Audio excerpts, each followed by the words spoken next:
Welcome in everybody to another edition of Friday Night Review. I am Scalz, and I am joined by the one that calls himself the Sultan Vince Russo, Cam. How we doing? Pretty good, man. Another great episode of Friday Night Smackdown. Like I said, they're definitely keeping the energy up for going into SummerSlam and of course Money in the Bank. So I'm liking it. We've had two solid weeks of WWE programming. This has to be probably I would want to say, most complete episode of SmackDown I've watched in a long time. How it went from top to bottom. There really was not much that you can take away from this show that wasn't something that involved a storyline in some way, shape, or form. What's going on, Virgo? How are you doing tonight? Right? Am I wrong in saying that? Oh no, for sure, absolutely. They're definitely very focused on keeping their storylines in check, and I appreciate that. So like I said, they're definitely keeping. So definitely interesting. Definitely excited. Well, no one watches Rampage. Who cares? No one watches Rampage. I mean, I know there. This is Friday Night Review. We talk about SmackDown. Fine. We're done with SmackDown. I know there's a pay-per-view, because they call them pay-per-views, on Sunday. But no one is watching Rampage the Friday before the pay-per-view. I'm sorry. If anybody was going to watch anything, they would watch tomorrow night Collision, because Collision is the better show out of those two anyway. Facts.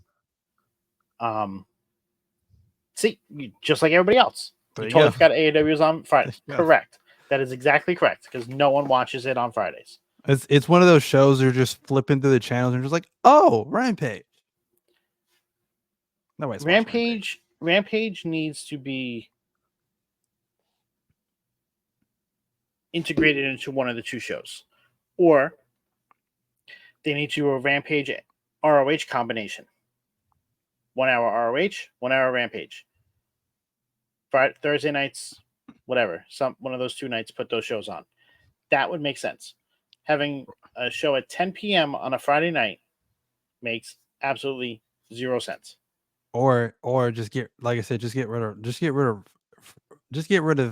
the two different shows in themselves. Like, just turn it into ROH Rampage.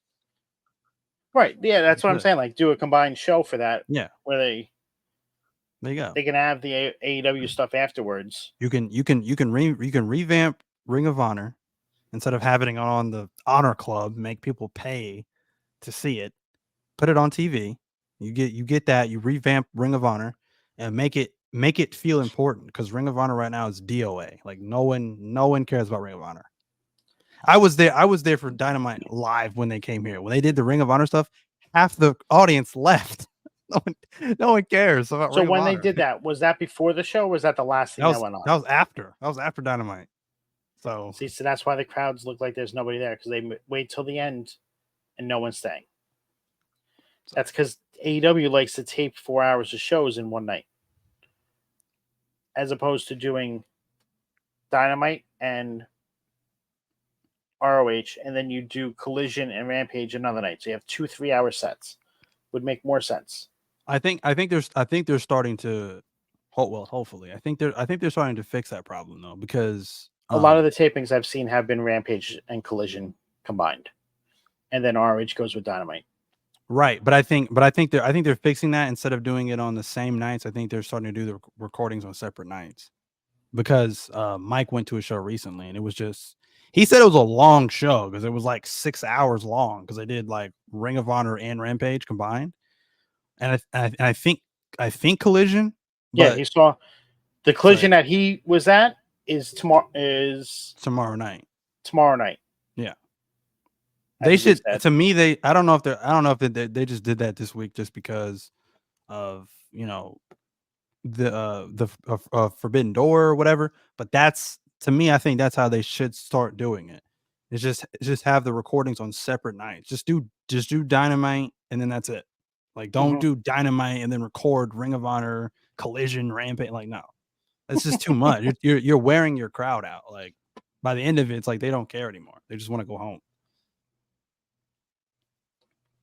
I mean, I'm not gonna say anything. I'm gonna be good. I mean, am I wrong in that? Like, No, you're I was keeping gonna. them hostage essentially. But since we're on AEW, what do you think about Forbidden Door? In terms of what, the card? In terms of the card itself. I think the card's solid. Honestly, I do. I think it'll be a great show. But I mean, I'm getting tired of the shtick of, you know, how we get to these pay-per-views, not just Forbidden Door, but just like how we get to these, you know, these pay-per-views. I still think AEW, the one thing I think they've got going for them, they put on great pay-per-views. Great pay-per-views. Long, but great pay-per-views nonetheless. But it's just the stories in between it, the shows in between that. Some are really good, some are just like awful. Like this And- past Wednesday that was terrible. I'm not gonna lie to you, that was awful. That was terrible. I couldn't care about anything during the program because it was just the way they started it was just terrible. Oh, you mean how they essentially just buried MJF?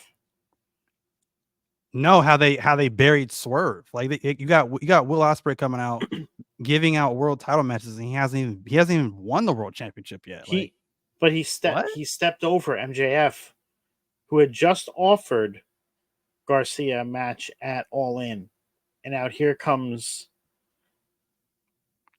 Ospreay giving him a title match next week.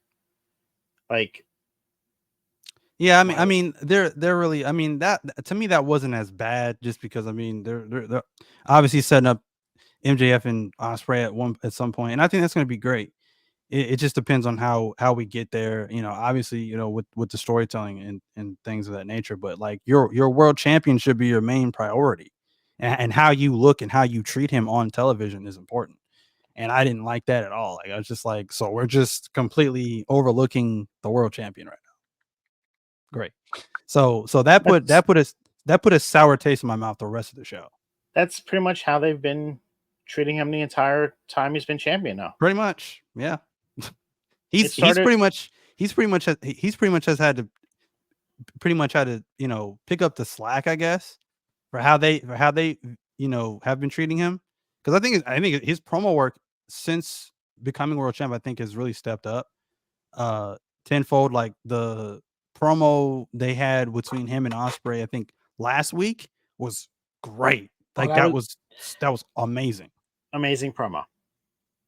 And then the next week they just completely just like bury him. And it's like, what? It started with the first week after he was champion. He didn't even get a celebration. He was thrown in a random match out of nowhere. True. Like, you want to make people believe that he's going to be a great champ? Show us. I have a feeling he might lose the belt. God, I hope not. I hope not. I really hope not.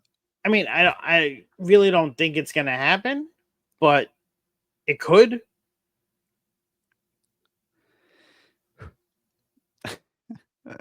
Like, seriously though, like, why would they? I still can't grasp the fact that Ospreay just won the international belt, and then the next Wednesday he's in whatever that random match is that is now like his match, because there's only been 2 of them and he's won both of them, to get the title shot versus Swerve. Like, why would you do that? That still baffles me. I don't know. I mean, I guess it's to be expected that they were going to do Ospreay and Swerve at some point. Like Ospreay's he's too big right now. He's too popular right now. Right. It would have made more sense to me at All In though, as opposed to Forbidden Door. Right. Absolutely. So that's what I'm saying. A lot of people were saying like it was too soon. And now, like I said, regardless, I can sit here and nitpick it and pick it apart all day long. I still think it's going to be a great match, but they now have a pretty big decision to make, because to me, it's like if Swerve loses, now you have Ospreay, who has 2 championships, assuming he doesn't lose to Garcia. I'm assuming. I don't know if that match is before Forbidden Door. But he said when he does, no, it's after Forbidden Door. It's on Wednesday. Okay. He said when he wins, he's putting both titles on the line for him. Yeah, see, that's stupid. That's just dumb. I don't understand that. That doesn't make any sense to me. Why? All right. I hope he does. I hope he doesn't. I hope he. I hope Swerve doesn't lose. I don't. And I like Ospreay, but I think putting the world title on Ospreay is it's just too soon. I wouldn't even have done it at All In. I would not have Swerve lose that title for the rest of this year. I wouldn't have Swerve lose till next year. Swerve deserves the work that Swerve has done has been so great, and where his journey has been to get where he's at right now as world champion. He should have a decent, again, he ain't got to have Roman Reigns, length title run or whatever, but give him a decent run with the championship. Him just holding it till August, dropping it to Ospreay, to me, his reign's not going to be remembered because it's so short. You know what I mean? Whole thing with Forbidden Door, and I don't like the fact that there are 3 belts that are not being defended on the show. You have 13 matches, and you have 3 AEW titles not being defended, and you're defending a New Japan belt on this show. You're not defending the Continental Classics, you're not defending International, and you're not defending the tag belts. Those tag belts look like just like toys for the Young Bucks. So does the Continental. When's the last time that was defended? When he won it, that's it. Like, there you go. But I mean, the tournament's coming up soon. The tournament's usually it starts in October and it goes through World's End for that. But they're doing that again? They're doing it. They said it was going to be an annual tournament. Oh, okay. And if he has to enter the tournament, and if he loses, then there'll be a new winner crowned at the end. But I don't know. I'm at the mindset where if you're having 13 matches on the card, because you have 13 matches on this card, you should be defending all your belts. We shouldn't have these throwaway matches like the Learning Tree versus Samoa Joe, Hook, and whoever the other guy is. Like that could be a match on Dynamite or Collision. Like that should be a match for the tag belts. The tag belt should be on the line versus the Acclaimed. It shouldn't be in a trios versus Tanahashi, the president of New Japan Pro Wrestling, coming here to wrestle for AEW. I mean, that's just a match thrown together just to keep the whole, Forbidden Door AEW versus New Japan thing. I get what you're saying. I'm not disagreeing. There are only 6 out of the 13 matches that actually pit an AEW wrestler versus a New Japan Pro Wrestler with no other involvement. Out of the 13. Yes, there's sprinkled in wrestlers here and there, like the women's tag match now has one on each side. But, okay, so whoever wins, it's both companies still winning. I thought the whole point of the Forbidden Door thing was to see which is the better company, who gets the better things. That's the way I would have liked to seen it. And now you have CMLL thrown in there as well. Like, I don't know. Well, I mean, yeah, because they're trying to mix up the formula. I like that just because they're mixing up the formula. This is now what, the 4th Forbidden Door? Third. Third. So it's just like, you've already done the AEW New Japan thing. So within the next couple of Forbidden Doors, you can expect to start seeing that because they've done it already. It's not new anymore. The first one, second one, all right, cool. Third time around, all right, we gotta start adding some other companies in there. TNA's out of the question now, right? Because WWE's in partnership with TNA, and they're not gonna do it with TNA. So AAA will never be involved because of CMLL. They can't be on the same card. I thought they said their Stardom was going to be more involved with this, but I don't really see that so much in this one. But I mean, I get what you're saying.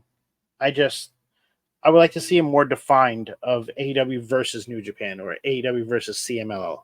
as opposed to them being a mixture in the matches. That's my gripe with the card. I mean, it's understandable. I get it though. I mean, like I say, you have MJF in a nothing match versus Hachicero. I've never even heard of him. I don't even know who that is. It's like, why is this happening? Go watch his match from Tuesday night with Zack Sabre Jr. He just wrestled over in a CMLL event, and Marksler gave it a 5-star. Of course he did. But I don't know. I think it'll still be a good show, but you know how we get there is my gripe. I know they used to have more time to get to how they get to the stories now. AEW is doing what now? 10 pay-per-views a year. I think they're up to 9 or 10. Mm-hmm. There's a lot less time. They're gonna have to start figuring things out quicker. Yeah. But is there anything else we want to touch base on before we head on out? I think that's it.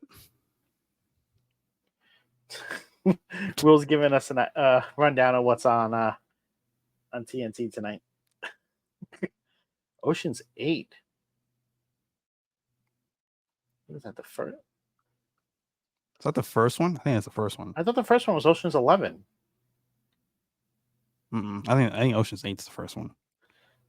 But all right, Cam, where can everybody find you? Well, you can find me right here on the network every single Friday night on Friday Night Review with Scalz, and then if we have a third, if we don't have a third, every single Friday night. And then, of course, on our sister page on Rivet City Radio every single Monday night on the table spot immediately following Monday Night Raw. And then right there again on Rivet City Radio every single Wednesday night with The Boom with myself, Metalcore Mike, and, of course, Phil Kahn after AEW Dynamite. And then on the socials, you can find me on Twitter. Well, first of all, you can find me on TikTok at Cam's Wrestling Corner. And you can find me on Call Me Cam G. I have a lot. And then Cam's Square Circle Mania. And then you can find me on my other socials on Twitter at Cam and Cheese 317. And if that does not sizzle your bacon, you can find me on Instagram at 317 Bacon, Eggs, and Cam. I am Scalz. You can find me here on Off the Top Media on both Twitch and YouTube, as well as Off the Top Media _ on TikTok, Twitter, and Instagram. I host Friday Night Review with Cam every Friday night, and NXT on Tuesdays. We do NXT on Tap with myself, Jax, and Phil. In the fall, we are going to be bringing back Ringside Chatter, which is our podcast that we talk about hockey. So if that's something you like, make sure you subscribe now, so this way you get the notifications when that does come back. If you like all the stuff here, make sure you like them, subscribe, do all that fun stuff. Help us get our algorithms out there. Help us get new listeners. Help us continue to grow. We are on the way to trying to being able to monetize on YouTube. We are about 1,000 hours away in watch time. So I would appreciate it if people can go out there and watch some of our videos. Would like it. Thank you very much. That being said, I want to thank everybody for stopping by tonight. I hope you have a great evening, and we'll catch you all soon.